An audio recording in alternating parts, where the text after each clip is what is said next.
और मेरे साथ एक और खास मेहमान हैं अनुज माथुर साहब, जो कि रक्षा विशेषज्ञ हैं। बहुत स्वागत है सर आपका। लेकिन मधुरेंद्र, कल भी हम ये चर्चा कर रहे थे और ये कल भी आशंका थी कि हिंदू टारगेट किए जा रहे थे और आज भी वही तस्वीर है। बताइए क्या और जानकारी है आपके पास?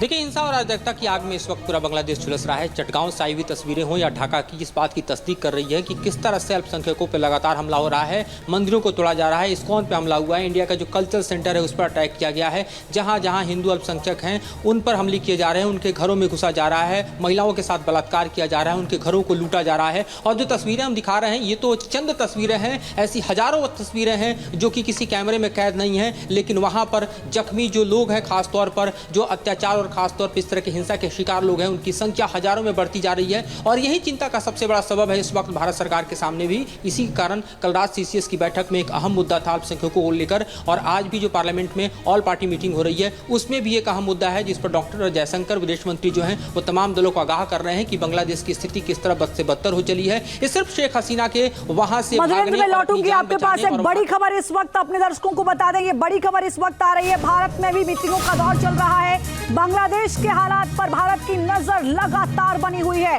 इस बीच खबर यह कि संसद भवन में सर्वदलीय बैठक शुरू हो गई है। बांग्लादेश में जो हालात बने हुए हैं लगातार उनको देखते हुए विकास चंद्रा इस वक्त हमारे साथ जुड़े हुए हैं। विकास, देखिए कल शाम 6 बजे शेख हसीना इंडियन एयरवेज पहुंची, रात उनकी यहीं गुजरी है। आज वो कहां रवाना होंगी, कहां से उनको हरी झंडी मिलती है, देखना होगा। लेकिन इस बीच भारत की पहली प्राथमिकता क्या आपको नजर आती है?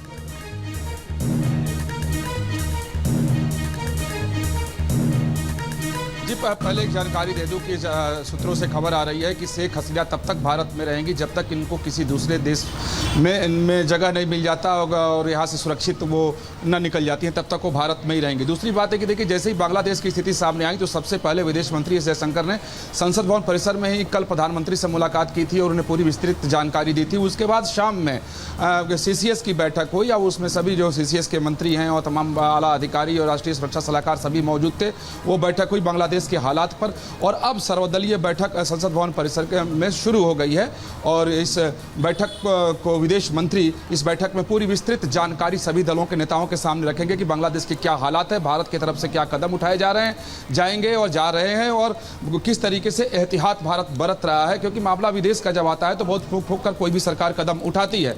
तो यहाँ कल मांग हुई थी कांग्रेस की तरफ से कि सरकार ये जानकारी दे कि बांग्लादेश विकास बने रहिए, हम लौट रहे हैं आपके पास। लेकिन आप बड़ी जानकारी दे रहे हो, बड़ी और अहम जानकारी विकास चंद्र ने यह दी है कि जब तक किसी दूसरे देश से उनको हरी झंडी नहीं मिल जाती तब तक शेख हसीना भारत में सुरक्षित तौर पर रहेंगी। सूत्रों के हवाले से विकास चंद्र बता रहे हैं। अनुज माथुर साहब, इस पर क्या आपका रिएक्शन है कि क्यों अभी ये साफ हो गया है? सूत्रों से ही है लेकिन साफ हो गया है, और क्या रणनीति होनी चाहिए फिलहाल अभी जो स्थिति अभी बनी हुई है बांग्लादेश में? देखिए, जो बांग्लादेश की परिस्थिति अभी उभर करके सामने आ रही है, देखिए हिंदुओं पे अत्याचार होना, हिंदुओं के मंदिरों को जलाया जाना, ये कोई नई बात नहीं है।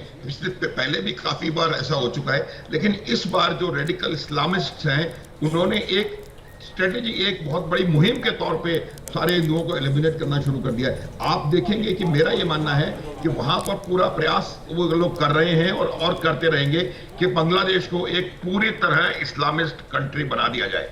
ये उनका आइडिया है, मुझे ऐसा लगता है। दूसरी बात जो है वो बहुत जरूरी है कि आप सरकार कोई भी रहे, पीछे आर्मी का ही हाथ रहेगा, ये आप निश्चित रूप से मान लें। लेकिन आप जैसा अभी अब हम लोग देख रहे हैं, आर्मी वाले भी कुछ इस समय कुछ नहीं कर पा रहे हैं। इतना उन्माद, इतना आक्रोश, इतना गुस्सा भीड़ में है। न्यूज नेशन अब व्हाट्सएप पर खबरों की ताजा अपडेट के लिए न्यूज नेशन के इस क्यूआर कोड को स्कैन करें।